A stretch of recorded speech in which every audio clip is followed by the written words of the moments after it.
So last month, my friends and I decided to start a book club, mostly because Dave kept insisting that we expand our minds, and also because his wife said he needed to stop rewatching The Fast and the Furious.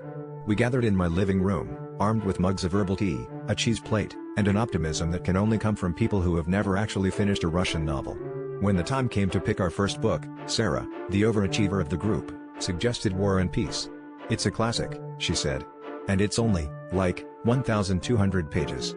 She smiled, somehow both threatening and encouraging at the same time.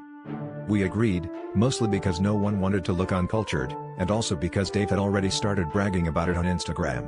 We set the goal, 1 week. 7 days. 1,200 pages. No problem, right? By day 2, everyone's group texts had devolved into memes of confused cats and complaints about the number of characters with the same name. By day 4, we'd created an elaborate spreadsheet to keep track of who was who, which rapidly turned into a bracket on which character would die first, like a very depressing March Madness.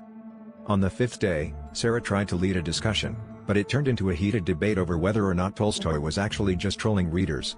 Dave confessed he had only made it through the first 40 pages, and had switched to the Wikipedia summary somewhere around Prince Andrei's existential crisis.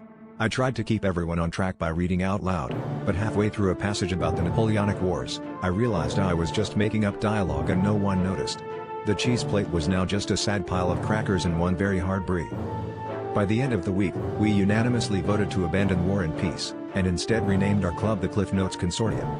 Now, our meetings are 90% dramatic readings of Spark Notes and 10% arguing about who gets to be Tolstoy in our next staged reenactment. At least now, when someone asks what we're reading, we can honestly say, we're all about that summary judgment.